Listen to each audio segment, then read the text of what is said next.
Assalamualaikum warahmatullahi wabarakatuh. Perkenalkan, nama saya Lydia Ayu, NIM G331220145. Prodi Ilmu Komunikasi, jurusan Teknik Informasi dan Komunikasi.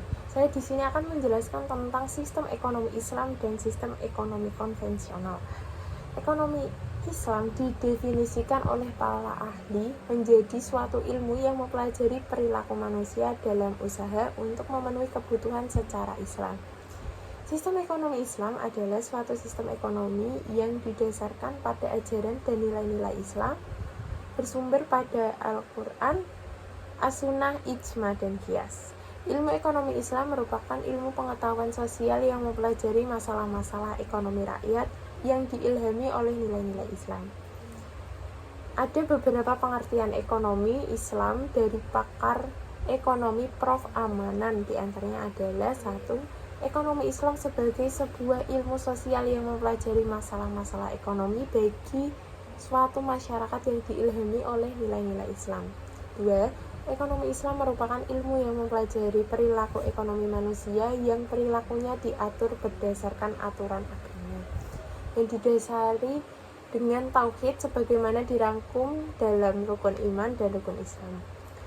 Bekerja merupakan suatu kewajiban karena Allah SWT memerintahkannya, sebagaimana firman-Nya dalam Quran surat At-Taubah ayat 105 yang berbunyi, wa qul i'malu fasayarallahu amalakum wa rasuluhu wal mu'minun wasaturaduna illa alimil ghaibi wasyahadati fayunabbi'ukum bima kuntum ta'malun. Yang artinya, bekerja keraslah kamu, maka Allah dan Rasul-Nya serta orang-orang mukmin akan melihat pekerjaanmu itu, dan kamu akan dikembalikan kepada Allah yang mengetahui akan yang gaib dan yang nyata. Lalu diberikannya kepada kamu apa yang telah kamu kerjakan. Lalu kita ke prinsip ekonomi Islam. Prinsip-prinsip ekonomi Islam yang merupakan bangunan ekonomi Islam yang didasarkan pada 5 nilai universal, yaitu tauhid atau keimanan, adil keadilan, nubuwah kenabian, khalifah pemerintahan, dan ma'ad hasil. Tujuan ekonomi Islam. Secara umum, ekonomi Islam mempunyai beberapa tujuan. Yang pertama yaitu menyediakan dan menciptakan peluang-peluang yang sama dan luas bagi semua orang untuk berperan. Yang kedua, memberantas kemiskinan absolut dan memenuhi kebutuhan-kebutuhan dasar bagi semua individu masyarakat. Yang ketiga yaitu mempertahankan stabilitas ekonomi dan pertumbuhan serta meningkatkan kesejahteraan ekonomi. Yang keempat ada bagaimana dinyatakan kan ekonomi Islam bertujuan untuk mempelajari keberuntungan manusia. Yang kelima ada penyusunan, pengembangan, dan penerapan ekonomi Islam bertujuan agar umat Islam mendapat kepastian perannya dalam pembangunan ekonomi. D. Pengertian ekonomi konvensional. Sistem ekonomi konvensional merupakan sistem ekonomi yang banyak digunakan oleh berbagai negara di Indonesia, termasuk Indonesia. Ekonomi